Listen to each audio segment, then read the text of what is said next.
This collaboration, as mentioned, has to do with a shared passion and purpose that these two women coming at the space with a lot of power and different kinds of power. Something that is really endemic to She Media is looking at the ways in which we can interplay, use our power for good, and find the collaborators and partners who can really help us to do that. So, Nancy, I wanted to start with you because you told me a story about being as a young girl, you were very shy and didn't love taking stages. And at your 50th birthday, your mom said, wow, who would have thunk it? Like this little 3-year-old who is very shy is rocking stages, you know, across the globe and making change really for humans everywhere. So how'd that happen? No, I'm just kidding. So how do you, how personally and professionally owning that space, if you don't love the stage and you need to take it, many of us in the room contemplate how to build our own voices and how to have power. How did you, in a word, in a sentence, in a paragraph, find that strength? So yeah, I was a painfully shy child. That's how I was always described. And so when my mom wrote me that note saying that she couldn't believe that the shy little girl of 3 was speaking out on the issues of the day, is how my mom put it. She was very pro-choice, but she decided to still say issues of the day. Little, you know. Wait, my mom still calls it the incident. Like my abortion. It's a mom thing. We can just say the word abortion, Mom. It's fine. Yeah, it's a mom thing. Exactly. So, and you know, even any day, today, any day I have to get up on stage, I always have to do a little psyching up. And I think for me, it was the fact that my adult life has been very much fighting for women's equality and making sure that we do take up equal space in the world. And so whether it was early in my career when I was a prosecutor in the U.S. Attorney's Office in the Southern District of New York, where I had to get in front of courts, I had to get in front of juries, I had to examine witnesses every day, to my current role, which requires a lot of public speaking, including in 2004 before 1 million people in the March for Women's Lives. And I think for all of us, you know, courage is simply facing your fears. And I always want to make sure that people who might be sitting in an audience like this and who are shy realize that, like, everybody's not busy and that if you are shy, you can still have a voice. And it's just a matter of going forward. Courage is going forward despite fear.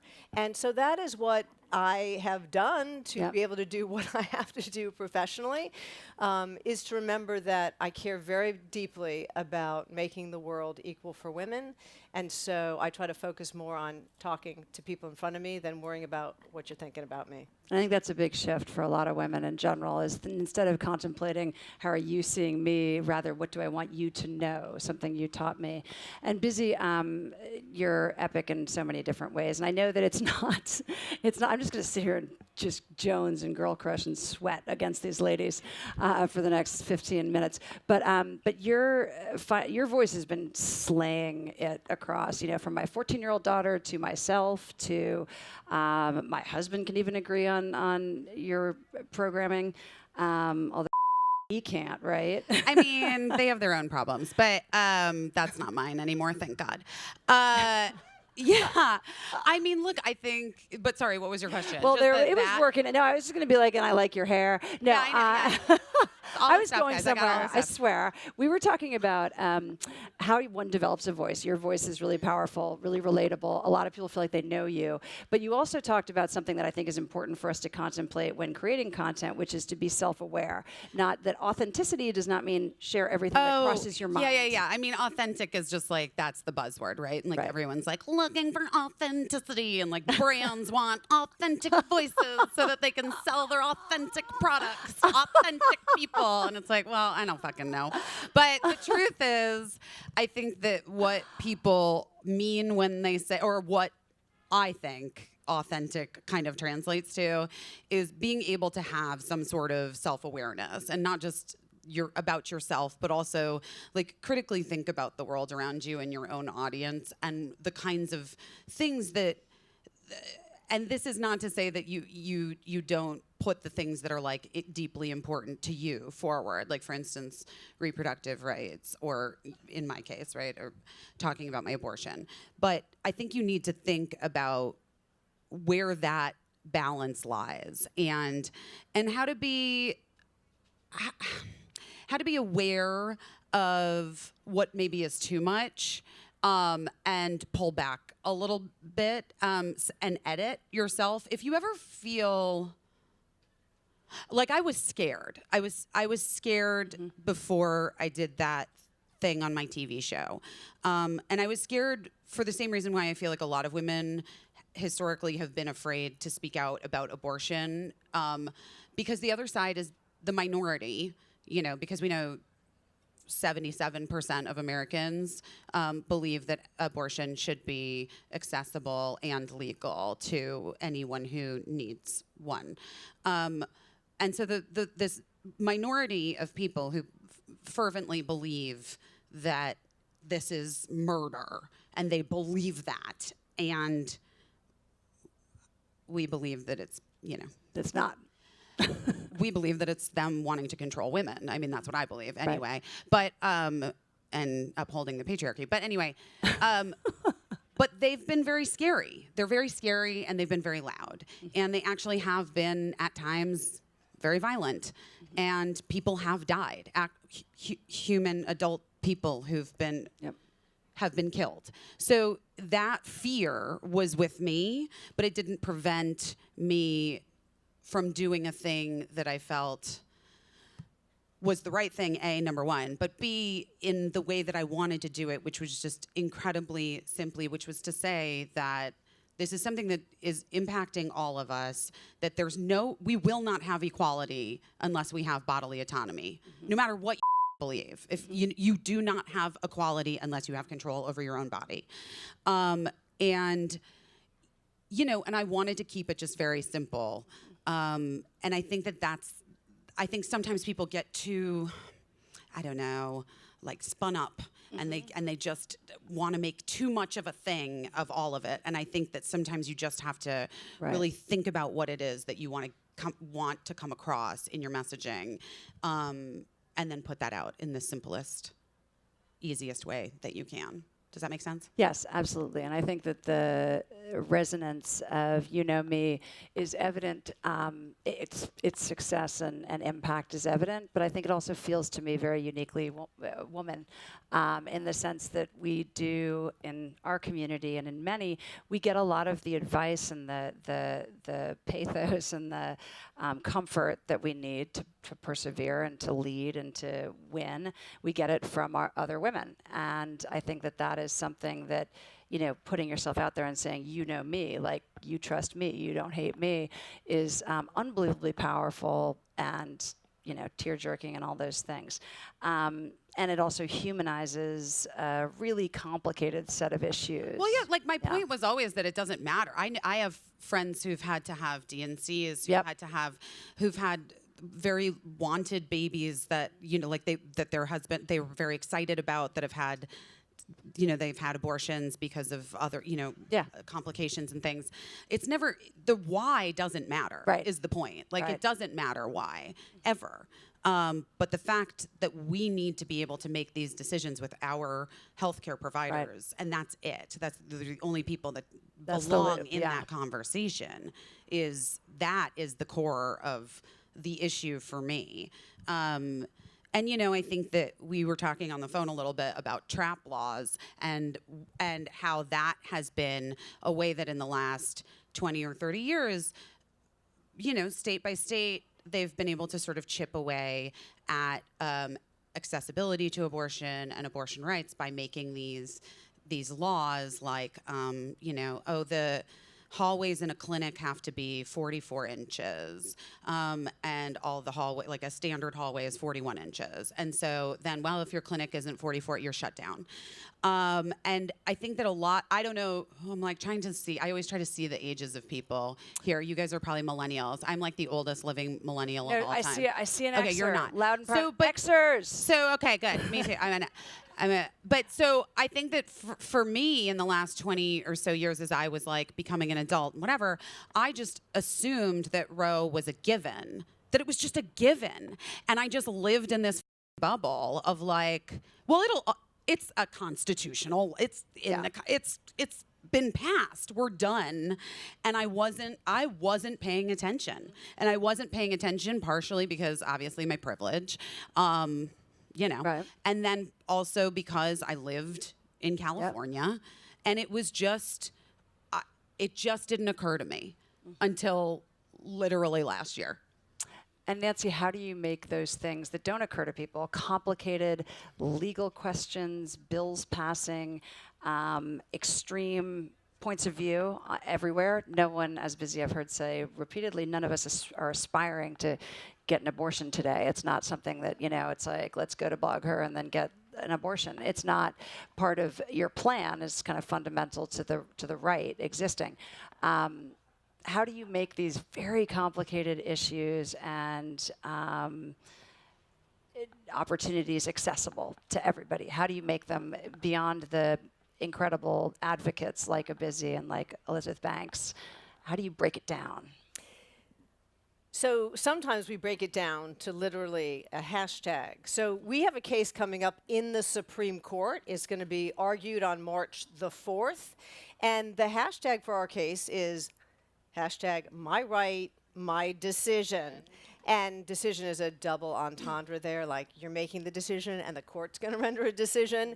And the last Supreme Court case we had, which was about these trap laws that Busy was talking about, it was hashtag stop the sham.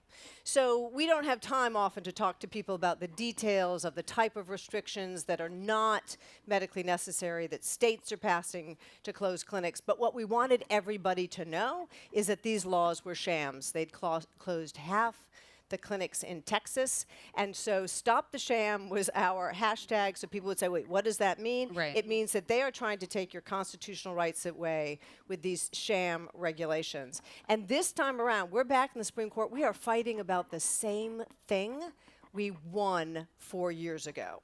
And nothing has changed. The fact that the law that we're challenging in Louisiana Two things have changed. Two things have changed. Two justices on the Supreme Court have changed. Oh, shit. But that doesn't mean that we don't fight for our rights. We are going to make it very clear that the Supreme Court needs to stand for the principle of the decisions that they have already rendered. Because fundamentally, the thing that Busy is saying is what is true, whether we're litigating a case here or in Kenya or in Ireland or in Nepal. For women to be able to live in equality and dignity and health, they have to be able to make the decisions about their reproductive capacity. It's just that simple. And we write long briefs and we have long arguments and we work on complicated legislation, but it's that simple. Equality means the right, as Busy said, to control your reproductive health. If you do find yourself available March 4th and want to come to Washington, D.C. with me and Elizabeth Banks and a bunch of other people, there will be a rally that day in front of the Supreme Court, 8 a.m. Be there. Who's coming? Come on, stand up if you're coming right now. They're Woo! Of She's course, coming. Jennifer Lang's coming. And even if you can't be there in person, we do realize it's a bit of a flight from here to Washington. Yeah, what can we do? What can they do? Well, number one, it's going to be live streamed. Okay. And you can go to reproductiverights.org. You can go to the Center for Reproductive Rights Facebook page and sign up. You can follow it on the live stream. You can promote it on all of your social media platforms that others should follow it live stream. And you can tweet and Facebook and Twitter the hell out of it that day so that everybody knows. And I have to tell you, it's the day after Super Tuesday, so it's going to be really hard to break through, but we need to take it into our hands and make sure everybody knows, because all eyes need to be on the Supreme Court. We cannot have them retreat from the defense of our rights. Just so you know, I mean, whatever. You guys, it legitimately could be the end. Do you want, like, if they do not go the same way, this is a huge this is huge. and it could mean Roe being at serious risk. It could mean the 11-year-old girl from Ohio ends up having to have the baby that she was raped and impregnated. It could mean that the woman that I'm friends with who gets pregnant and is going to die if she doesn't have a abortion can't get one. Like, it could mean that it would be catastrophic. So this is really important. I just want to, it's really scary and it's really important, but it's not without hope. Where's the hope? Yeah. That we show up, that we make noise, that we make sure that people are watching and paying attention, because I think that was where we all that's where I feel like I missed the boat for the last 20 years, was I wasn't paying attention. You know the thing, like, once you know, then you know, and then you got to know. It's a bummer. Well, I think going backwards is complicated. Going backwards is complicated. For those of us who marched in 92, we thought we were done. We were there. How do you keep people inspired about something that they think is done? Well, one of the things, to go back to Busy talking about 7 in 10 people in the United States want abortion to be safe and legal, that means we actually have the power, and we are the vast majority. But what we need to do, and what Busy did so forcefully, is we need to make that support visible.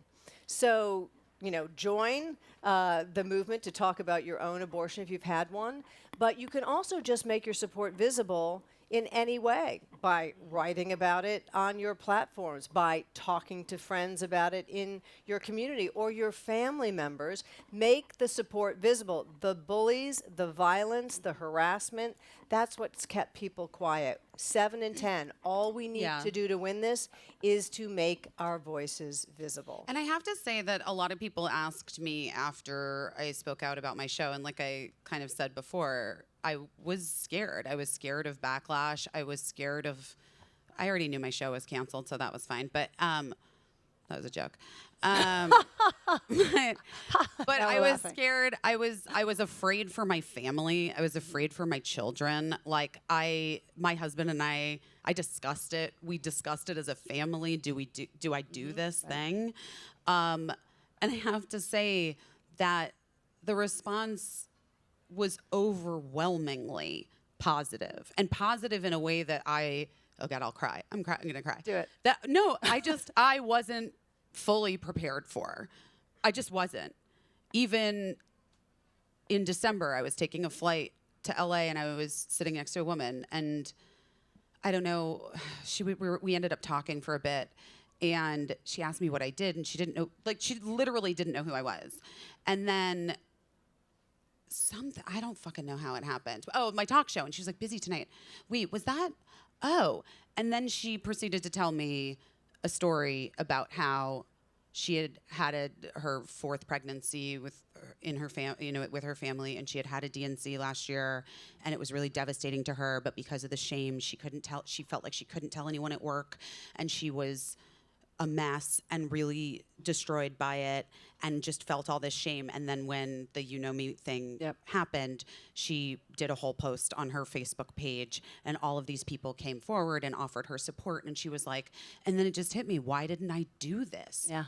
You know, last year when this happened to me, when I was going through this and I was so isolated and alone, and I felt so shamed that I couldn't reach out and say, this is what I'm going through. Can somebody... Why, as women, have we allowed this to be perpetrated on us time and time again? And obviously, inspired by Tarana Burke and Me Too, we see what happens when women speak up and share their experiences. They're not alone. And that's the explosion that I think we see with Tarana's movement, with yours, is not just that you're getting on board because you believe in the cause, but you're getting on board and telling the story because it actually is necessary catharsis.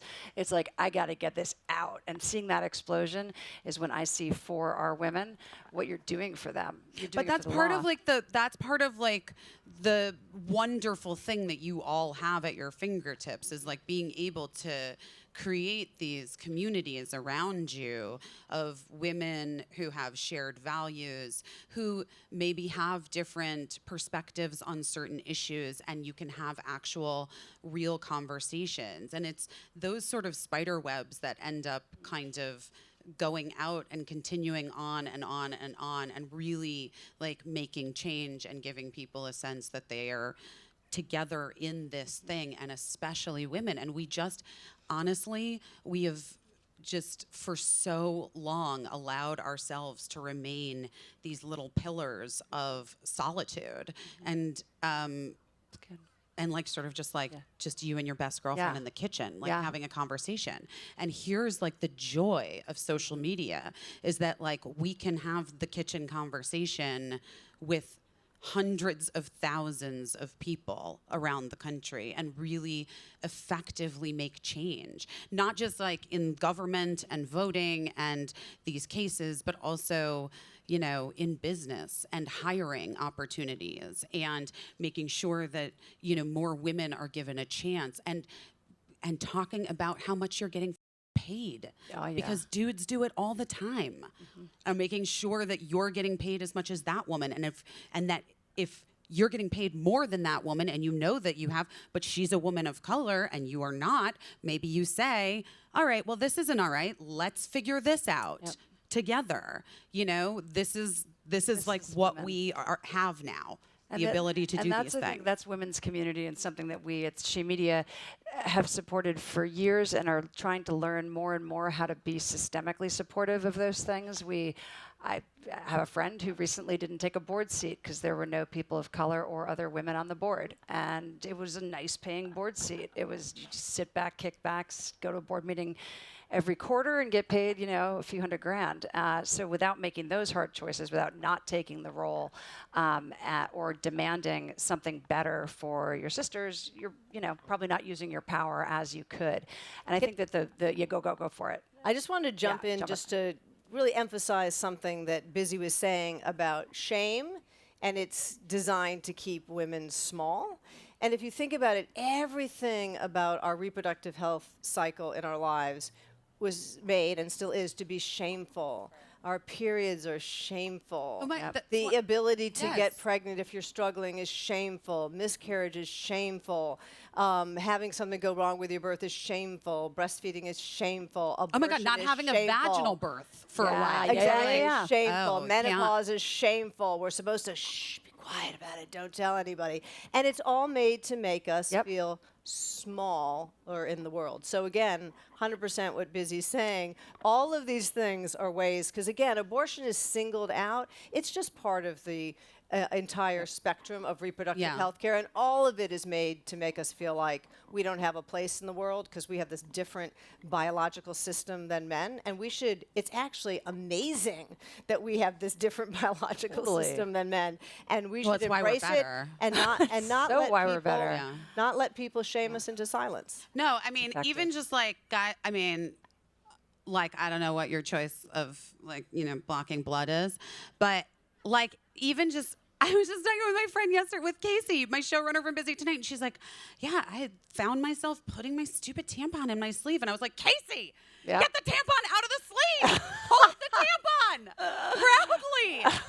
proudly. You know, we made it, it was like a thing that I consciously had said we were going to do on my show, and we really did, which was I wanted to talk about my period every time I had it, and I did, and I got like Kristen Bell to talk about a mishap with a Diva cup. I mean, that's for awesome. Like a little girl maybe at home to be watching, you know, Princess Anna talking about her period is like, to me, that was honestly of my show, that's like one of my top, like, proudest moments was Kristen talking about her Diva cup mishap and her blood and like our period and sex blankets. And I was like, this is honestly, it could all end right now because this is the happiest I've ever been. And I think that is like destigmatizing, put the tampon on the table. It's okay to have vaginal atrophy, although I'm still getting there on that concept. But they're all, it's like apparently. I don't even know what that is. You're not quite there yet, Okay. sister. Just you settle down. It'll happen soon enough. No, I'm just kidding. I'm excited for all of the stages that I'm going to get to reach. All of these. Jennifer Lang can explain to you vaginal atrophy later after this at Wine and Gyne, where you get to ask gynecologists sick questions about that. I will say this. I don't know if anyone watches my Instagram, but you know how I do the trampoline workout? One question that people always ask me, because I've had 2 children, and I had big children. And I did vaginally birth them. I had a full episiotomy both like times. This and this. They just they went out and they. But people are like, well, wait, don't you pee yourself all the time when you're jumping on the trampoline? Here's an interesting thing. I've been doing it for like over 4 years now. The first 3 months, yes, every single time I jumped on the trampoline, I would pee right before and I would get on. And by the end, I was like, well, I smell like a hamster again. And then that little mini trampoline, and guys, by the way, I don't get paid by her. I pay for those classes. Just FYI, I have no stake. I get no equity. I don't own it. I just love the workout. Hashtag not an ad. It's not. I mean, it's not an ad. Right. It's almost offensive. Like I pay so much for those classes. Anyway, but after the jumping on the trampoline really strengthened my pelvic floor, and I don't have any of those issues anymore. And like I was the worst. Like I would sneeze, and it was just blows. But so many trampolines.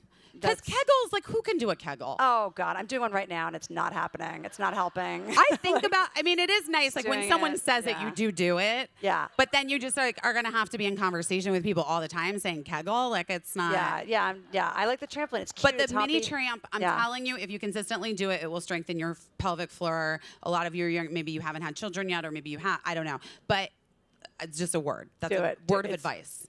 Thank you for that. I just wanted to leave you with that. So everything that's going on right floor? now that might sound like it has nothing to do with constitutional Totally rights does. protection totally does, right? Because it's about talking about our experiences. I mean, I think about this a lot in the law. Like the framers were not actually thinking about our personal liberty, that is women's, when they enacted the Constitution or the 14th Amendment, or when human rights laws were first enacted in these global human rights agreements. They weren't thinking about women when they thought about cruel, inhumane, and degrading treatment.